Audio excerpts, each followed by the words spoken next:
Hello, it's Polish VR, welcome to my channel, and it's time to do another awesome episode of PSVR Showcase, my weekly show in which I'm looking at all the upcoming PlayStation VR games. The rules are simple, the games have to be confirmed for PlayStation VR, but also if there is no game that you're really thinking of in this video, check out the playlist because we've got over 50 episodes, so you might find something in the past. Just go and have a look. And sometimes you can see same game in multiple episodes, but it's always gonna be new trailer or new gameplay video. And of course, before I start, if you like what you're seeing, then please press a like because it does help the channel a lot. And if you're new to the channel and are not subscribed, then subscribe. It's always better when it's more of us. Alright, okay, let's do it. And today we are starting from Suicide Guy. This is the latest video the developers posted on Reddit asking people for the feedback, what they thinking about this driving mechanic. So I messaged them and said, hey, can you send me the video? I'm gonna post it on my channel, and then we're gonna ask the village what they thinking about it as well. So please comment in the comment section what you think about this driving in the game. For me it looks super smooth and very nice, and I always say give me a game where I can sit in a car and I will play it, because we do not have enough of those.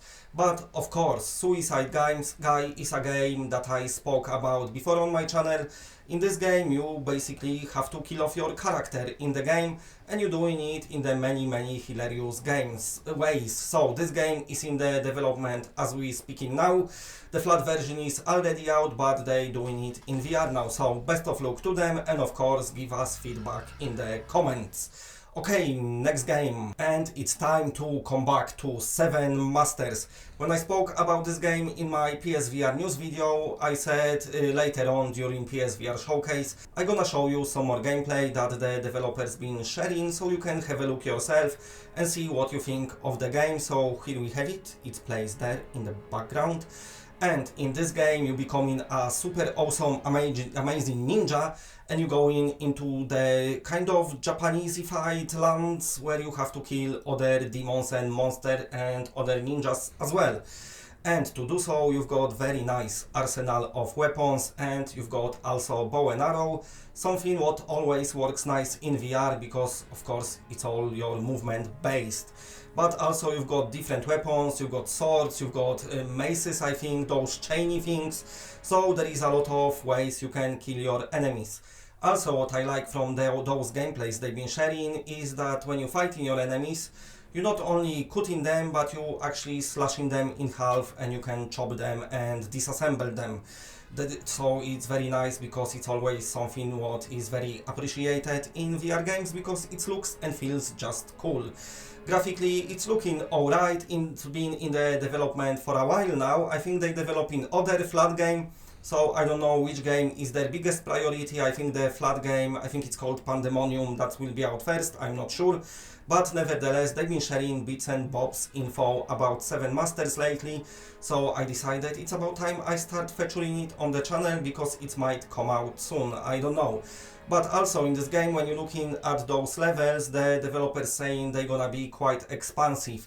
And also what I can see in those gameplays, there looks like there will be some epic boss battles as well, because there's a clip when you're fighting this giant samurai and it looks like it's done right, not like in your Reborn Samurai Awakens, which was terrible game, probably one of the worst on PlayStation VR. But in this game it looks like they get in many things right. Also I saw some clips and it looks like you can do wall running and running on the roofs. So it gives a bit of those Sariento vibes, which is nice because Sariento of course is amazing, especially with the nice movement system, and of course in Sariento you can slash your enemies in half as well.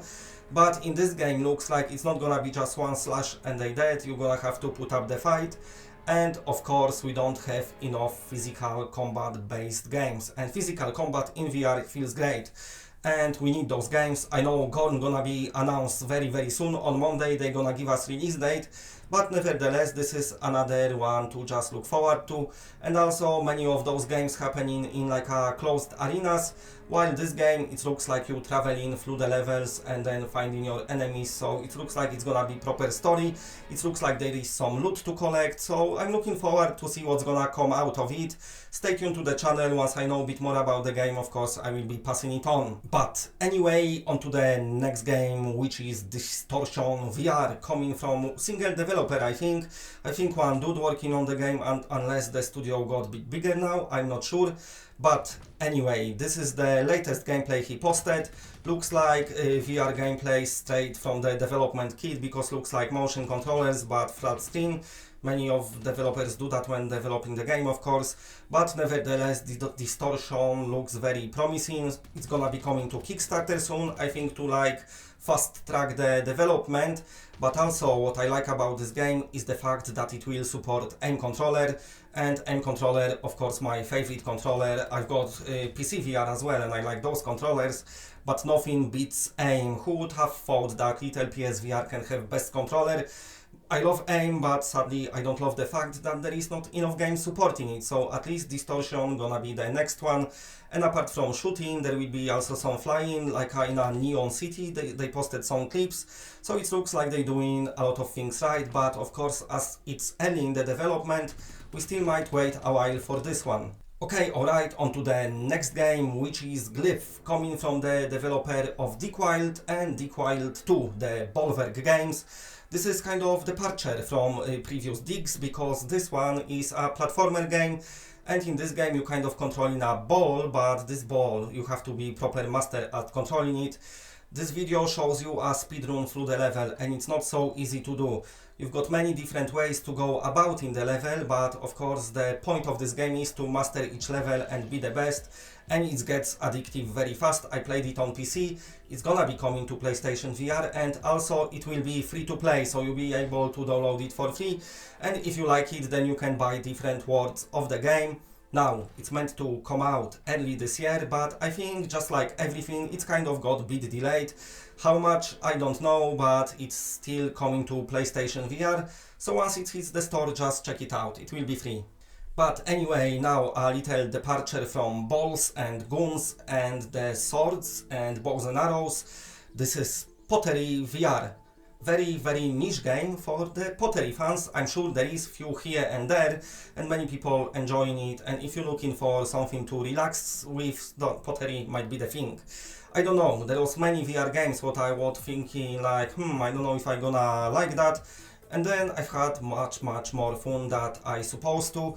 And apparently when it comes to pottery stuff, this game takes it seriously. It's very detailed, so of course you sit in making your different size vases and shapy things, and then you can paint them, you can customize them, and you can even put them on shelf to admire them.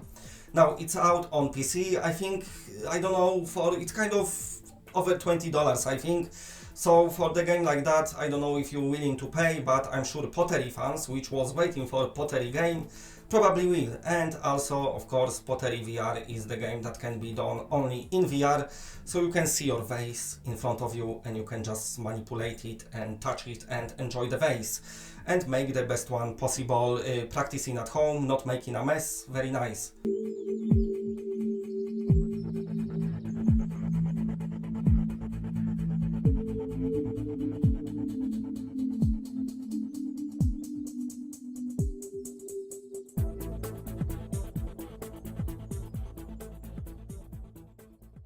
Right, okay, and now next game, and one what looks super cool is FOLLIA Dear Father.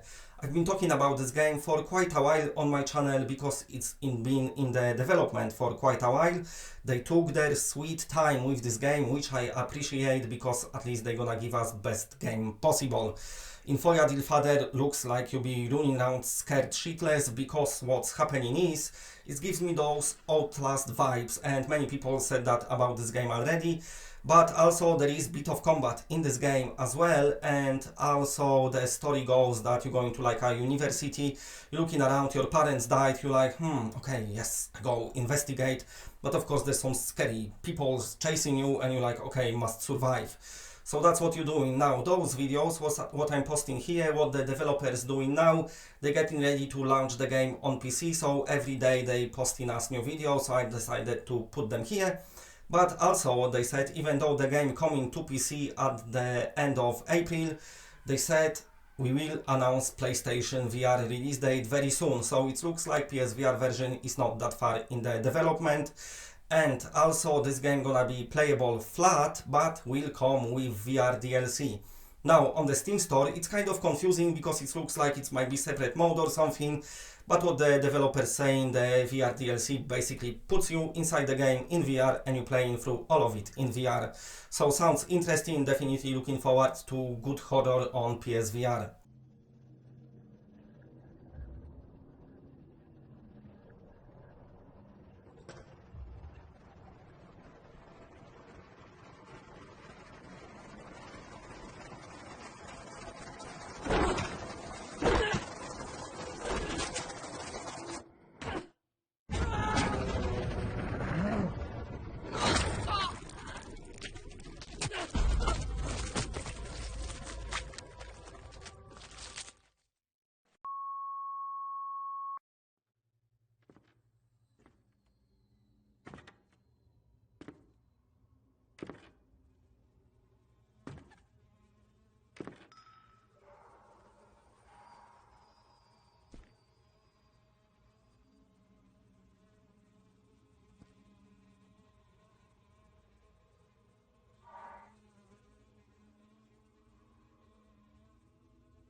Okay, and coming back to the Redemption's Guild, I spoke about this game in my news video and said the developers gave us new update, which I was waiting for because they was quiet for a while. So now at least we know what's happening with the game, so best thing to do for me is to shut up and let you listen to what the developers got to say. PlayStation VR. In this video we're going to be going over a little bit about what we've been working on over the last few months, how we're handling the coronavirus that's currently happening in 2020, and our launch plans for this year. In March of this year, we launched our first ambassador demo. So this is for content streamers who had signed up on our ambassador program, which can be found at unlikegames.com under the Redemption's Guild page. We received all sorts of feedback, both positive and negative about the game, things that should be fixed, and also things that worked out great that we should, either refine or just add more of it in game. So we went back to the drawing board on a few things. We actually made our task list from the first ambassador demo, started off at about 14 tasks to nearly 200. And we actually are about to launch our second demo, which is actually 1.1. So it's just an additive on the first demo. And it's going to be adding a full adventure zone, Air to Dunes, and our brand new parrying system. First, I'd love to dig into our parrying system for combat. So we were a little hesitant to add in any type of parrying system because it's a 4-player game, and of course for rating we plan on having double those numbers, and we just weren't sure how it was going to work out when you're parrying an enemy. It's, let's say, 1 enemy on 4 players and they're all trying to parry. So there's going to be a little bit of balancing and tweaking we're going to have to do and just figuring out what works properly. But this is how the parrying system works. So every time a melee enemy goes to attack you, you have the chance to parry his weapon. Now you do need to have your weapon in swing and there needs to be some sort of velocity behind your weapon so you can parry properly. And it only works during the animations of these enemies, attacking you. So when they're going to attack you, you will block their weapon. Now you will notice though that this is going to take up some of your fatigue. So this is how we kind of balance the gameplay between being able to attack nonstop and parry nonstop and being able to, have a good balanced fight. So just keep an eye on your fatigue while you're parrying, and you may need to parry and step back and then go in for the attack a second later. There's all sorts of ways you can do it, and you're gonna have to find out what works best for your playstyle. One thing you'll notice while parrying though is because we made our enemies so dynamic, where they'll go and lure you into traps of enemies. They'll step back and keep an eye on you and start casting ranked abilities, or step back and heal. One of the things you will notice, though, is that when you've parried too much, we do have an anti-parry tactic for enemies, so they'll realize that you're going to parry, and they're going to put a little bit more force behind their swings, which is actually going to show by a material change on the weapon. So you'll notice that the enemy weapon will actually turn into like a dark red hue, which means you cannot parry at this time. One of the other features that we wanted to go over are the potion refill drops. So if you know anything about how the potion works, you have a potion that starts off at 100% healing power, and at any time during combat or out of combat, you can grab your potion off your belt with a free hand, pop the cork off, and drink it. Over time, your potion will slowly begin to drain as you use it, and you'll need to find more of these potion or refill drops to refill it. One of the last things that we wanted to show you in this video is the new collectible UI. So previously in the Ambassador demo, people weren't sure if they could collect these plants or items that were around the world because there's nothing that showed that it was anything different than grass or a small bush or tree. So what we've decided to do is go ahead and add a small UI just to let you know that this is a collectible item. All you need to do is reach down, click your grips, and you will automatically collect it. So that is just some of the things that we've been working on over the last few months, and there's much more, but I can't go into it all in one video, so look forward to more dev update videos in the future. The last thing I wanted to speak about in this video, though, is just the COVID-19 coronavirus that's been happening. I know a lot of people have been affected by it. Even some people on our team have been affected by it and lost their, current day job, or they're struggling with living situations or finances. So production has been a little bit slower, and we've been trying to just help out as much as we can. We do still plan on launching the game for PSVR in 2020 with PlayStation VR soon after, and we just thank you all for your support and patience during this time, and we look forward to seeing you all in game very soon. Thank you. And that's it, bye.